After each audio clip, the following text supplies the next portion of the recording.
સુરતની વરાછા પોલીસે ફટાકડાનું ગોડાઉન ઝડપી પાડ્યું છે। રહેણાંક વિસ્તારમાં વગર પરમિશને ફટાકડાનો જથ્થો સંગ્રહ કરવામાં આવ્યો હતો, જેથી વરાછા પોલીસે બાતમીના આધારે રેડ કરી હતી અને રેડ દરમિયાન 95 લાખથી વધુના ફટાકડા કબજે કર્યા છે। આ સાથે જ સમગ્ર ગોડાઉનને સીલ કરી દેવામાં આવ્યું છે। આગની બનતી ઘટનાને પગલે પોલીસે કાર્યવાહી કરી હતી। ફટાકડાનું ગોડાઉન ચલાવતા ઈસમો પાસે કોઈ પરમિટ પણ ન હતી। હાલ તો પોલીસે 2 સગા ભાઈઓની ધરપકડ કરી છે, જ્યારે એક ભાઈને વોન્ટેડ જાહેર કર્યો છે।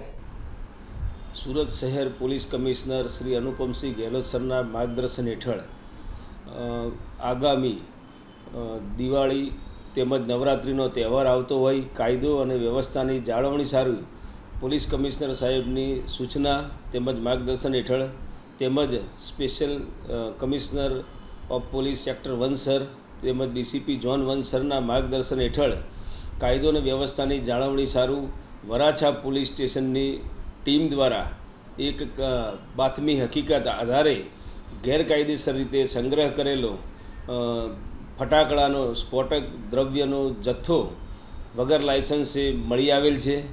આ બાબતે વરાછા પોલીસે વરાછા મારુતિ ચોક પાસે આવેલ સંતોષીનગર શોપ નંબર 11ના દુકાન તેમજ ગોડાઉનમાંથી 55,17,338 રૂપિયાનો ફટાકડાનો જથ્થો કબજે કરેલ છે।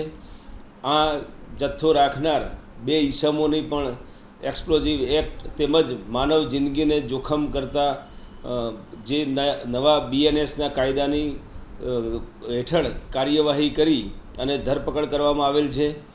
મજકૂર આરોપીઓની પૂછપરછ દરમિયાન તેઓએ શિવા કાશીથી આગામી દિવાળી આવતી હોય તેઓએ આ ફટાકડાનો જથ્થો મેળવેલો છે, તેમજ આ જગ્યાએ પોતે જરૂરી ફાયર અને સેફ્ટીના સાધનો પણ નહીં રાખી અને લાયસન્સ વગર આ મુદ્દામાલ સાથે મળી આવી તેમના વિરુદ્ધ ધોરણસર કાર્યવાહી કરવામાં આવેલ છે।